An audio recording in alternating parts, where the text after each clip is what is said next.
자, 오늘 함께 살펴볼 이야기는 아서 밀러의 명작 세일즈맨의 죽음입니다. 이게 그냥 옛날 희곡이라고 생각하면 큰 오산이에요.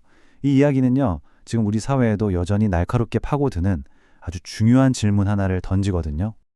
그 질문이 뭐냐면요. 평생을 정직하게 일하면 과연 보상받을 수 있을까? 바로 이겁니다. 이 하나의 물음이요. 이 시곡 전체를 꿰뚫고 있으면서 주인공 윌리 로먼의 삶을 정말 그림자처럼 따라다닙니다. 자, 그럼 이야기 속으로 한번 들어가 보죠. 이야기는요, 예순이 넘은 외판원 윌리 로먼이 정말 모든 기력을 다 쏟아낸 채 집으로 돌아오는 장면으로 시작돼요. 그는 스스로 말하죠. 정말 피곤해 죽을 지경이라고요. 아내 린다한테 그러죠. 출장을 끝까지 못 갔다고. 운전대를 잡고는 있는데 정신이 자꾸만 딴 데로 새서 길을 벗어났다는 거예요. 마치 짙은 안개 속에 갇힌 사람처럼 말이죠.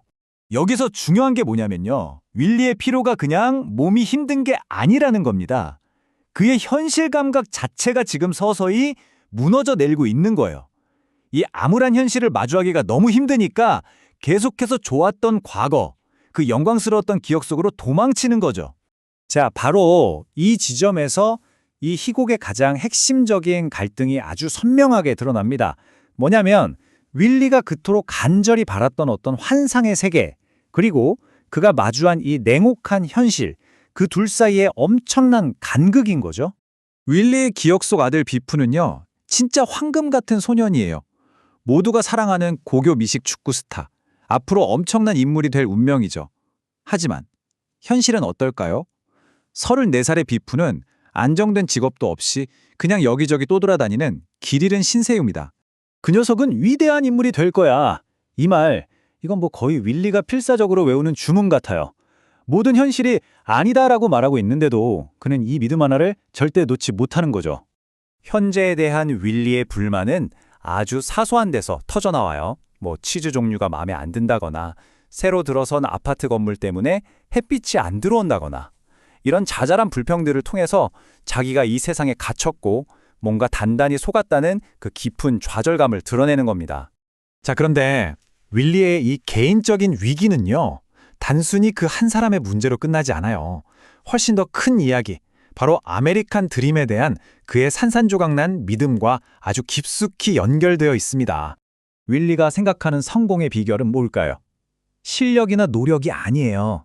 그냥 인기가 많고 호감을 사는 것, 바로 이겁니다. 이 잘못된 믿음이야말로 윌리 자신과 그의 아들들까지 실패로 이끈 근본적인 원인이었던 거죠. 무려 34년이나 한 회사에서 일했잖아요. 윌리는 이제 젊은 사장한테 가서 출장 안 다니는 뉴욕 사무직 자리를 좀 달라고 부탁합니다. 수십 년간 바친 충성심에 대한 보상을 받을 때가 됐다고 그렇게 굳게 믿고 있었던 거죠. 그런데 돌아온 대답은 여기엔 당신을 위한 자리가 없습니다. 젊은 사장 하워드는 아주 냉정하게 그를 해고해버립니다. 인간적인 충성심보다는 철저히 이익만을 따지는 이 냉혹한 시스템을 보여주는 상징적인 장면이죠. 바로 이때 윌리가 절규하죠. 사람은 과일 조각이 아니야. 오렌지 알맹이만 먹고 껍질은 버릴 순 없지. 이 대사야말로 윌리의 분노와 절망을 가장 극명하게 보여줍니다. 평생을 바친 회사로부터 이제는 쓸모 없어진 오렌지 껍질처럼 버려졌다고 느끼는 거예요. 그런데 윌리와 아들 비프 사이에 흐르는 이 팽팽한 긴장감, 이게 단순히 직업 문제 때문만은 아니었어요. 훨씬 더 깊은 상처가 있었던 거죠. 곧 우리는 그 모든 갈등의 뿌리가 15년 전 보스턴에서 있었던 한 충격적인 사건에 있다는 걸 알게 됩니다. 그날 무슨 일이 있었냐면요. 어린 비프가 아버지를 만나러 보스턴까지 찾아가요. 졸업하려면 낙제한 수학 과목을 구제해야 했는데 아버지의 도움이 필요했던 거죠. 그런데 호텔방 문을 연 순간 비프는 아버지가 낯선 여자와 함께 있는 걸 보게 됩니다. 심지어 윌리가 엄마에게 줘야 할 새 스타킹을 그 여자에게 주는 장면까지 목격해요. 그 순간 비프의 세상은 완전히 무너져 내립니다. 신처럼 믿었던 아버지가 사실은 거짓말쟁이의 사기꾼이었다는 걸 깨달은 거죠.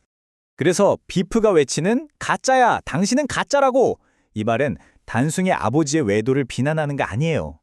윌리가 평생에 걸쳐 쌓아올린 그 모든 허상, 모든 거짓말을 향한 절교였던 겁니다. 그리고 바로 이 순간을 기점으로 비프는 자신의 미래를 그냥 포기해버립니다. 수십 년간 쌓여온 이 모든 거짓말과 억눌린 분노, 이 모든 게 마침내 마지막 장면에서 가장 격렬한 대립으로 폭발하고 맙니다. 아버지가 제발 좀 현실을 보게 만들려고 비프는 마지막 카드를 꺼내듭니다. 바로 지하실에서 찾아낸 고무 호스예요. 이건 윌리가 계속해서 자살을 시도해왔다는 끔찍한 증거였죠. 결국 비프는 무너지면서 고통스러운 진실을 토해냅니다. 아버지, 난 별 볼 일 없는 흔한 사람이에요. 아버지도 마찬가지고요.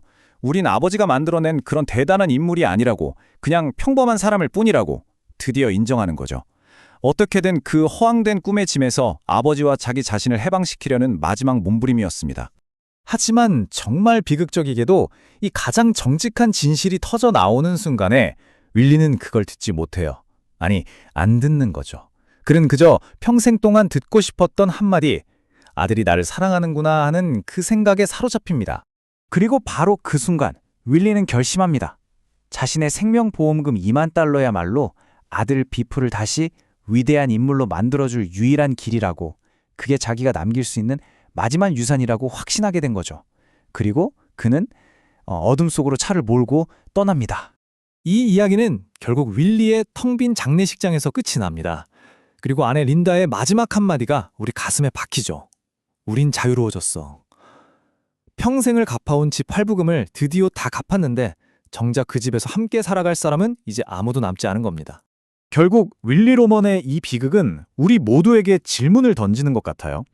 이건 과연 한 개인의 망상과 실패 때문이었을까요? 아니면 애초에 이룰 수 없는 거짓된 꿈을 강요한 이 사회 전체의 배신이었을까요? 이 질문에 대한 답은 아마 우리 각자의 몫일 겁니다.